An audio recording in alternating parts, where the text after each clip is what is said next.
The Knights Templar, a legendary medieval military order, emerged in the early 12th century as one of the most powerful and influential organizations in Europe. Originally founded to protect Christian pilgrims traveling to the Holy Land, the Templars evolved into a formidable military force and an international financial institution. Despite their meteoric rise to prominence, the Templars faced a dramatic and swift downfall in the early 14th century, leading to the disbandment of the order. In this 8-part series, we are going to explore the rise and fall of the Knights Templar, from their humble beginnings to their controversial end. The Knights Templar, officially known as the Poor Fellow Soldiers of Christ and of the Temple of Solomon, were founded in 1119 by a small group of knights led by Hugh de Payens, a French nobleman. Their original purpose was simple: to protect Christian pilgrims traveling to Jerusalem and other holy sites in the Levant, which had become dangerous due to the rise of Muslim forces in the region. The order's name was derived from their headquarters, located near the ruins of the Temple of Solomon in Jerusalem. At first, the Templars were a small and relatively obscure group. They lived a life of poverty and humility, following strict monastic rules. However, in 1129, the order gained significant support and recognition when they were endorsed by Bernard of Clairvaux, a prominent cleric and theologian. Bernard's backing led to a significant increase in the Templars' visibility and influence, and in 1139, Pope Innocent II issued a papal bull granting the order special privileges. These privileges included exemption from paying taxes and the authority to operate independently of local laws, making the Templars a powerful autonomous force. The Templars quickly gained a reputation as a formidable military force, playing a crucial role in defending Christian territories in the Holy Land during the Crusades. Their military prowess, combined with their devout religious dedication, earned them respect from both religious and secular leaders. By the mid-12th century, the Templars had become one of the most elite fighting units in the Crusader states, with knights stationed in key fortresses throughout the region. As their military power grew, so did their wealth and influence. The Templars were granted vast estates and property across Europe, from England and France to Spain and Portugal. Their financial power expanded as they began managing the assets of nobles and monarchs, effectively functioning as an early form of a banking institution. They created an extensive network that allowed for the safe transfer of funds across Europe and the Holy Land. Pilgrims and traders could deposit money in one Templar stronghold and withdraw it at another, protecting their wealth during perilous journeys. By the late 12th and early 13th centuries, the Templars had become one of the wealthiest organizations in Europe. Their financial network and international influence allowed them to lend money to kings and emperors, giving them significant leverage over the affairs of state. The Templars' power, both militarily and economically, seemed unassailable.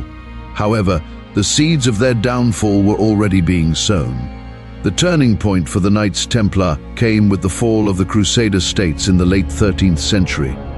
By 1291, the Muslim forces had recaptured Acre, the last major Christian stronghold in the Holy Land, effectively ending the Crusades. With the loss of their original mission to defend Christian territories, the Templars' military role diminished significantly. Their vast wealth, however, remained intact, and it soon became the source of envy and resentment among European rulers. While the Templars continued to operate throughout Europe, they increasingly focused on financial activities, further entrenching their position as powerful bankers and landowners. This shift in focus made them vulnerable to political intrigue, particularly as the financial pressures on European monarchs grew.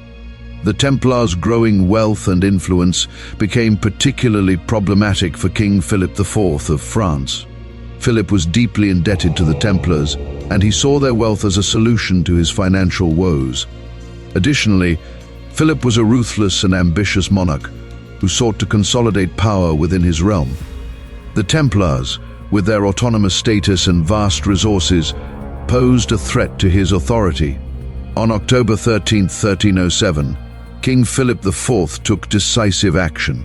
He ordered the arrest of all Templars in France, accusing them of a wide range of crimes, including heresy, blasphemy, idolatry, and sexual misconduct.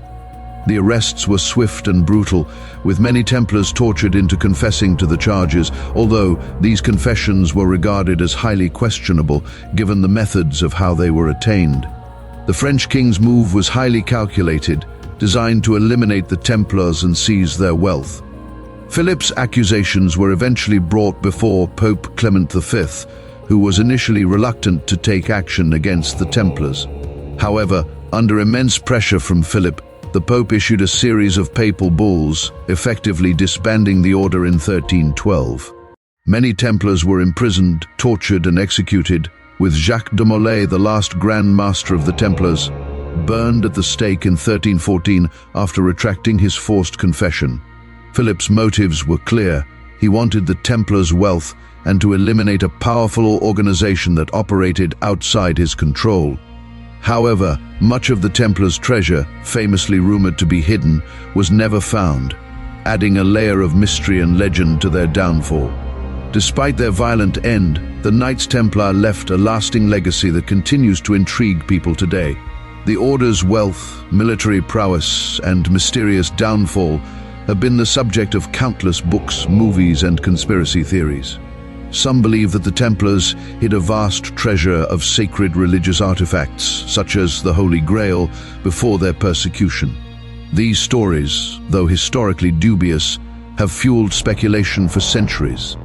Beyond the myths and legends, the Templars' true legacy lies in their contributions to the development of financial and military practices in medieval Europe. Their sophisticated banking system laid the groundwork for modern financial institutions, while their military tactics influenced knightly orders that followed. Additionally, their story is a stark reminder of the vulnerability of powerful organizations to the political machinations of the time. The rise and fall of the Knights Templar is one of the most dramatic stories of medieval Europe, from their humble beginnings as protectors of Christian pilgrims to their transformation into a powerful military and financial institution. The Templars wielded enormous influence during the height of their power. However, their immense wealth and autonomy made them a target for ambitious rulers like King Philip IV, whose actions led to the downfall of the order. Although the Knights Templar were officially disbanded in the early 14th century, their legacy endures, immortalized in both historical record and popular culture. We hope you've enjoyed our exploration into the Knights Templar and invite you to experience our next episode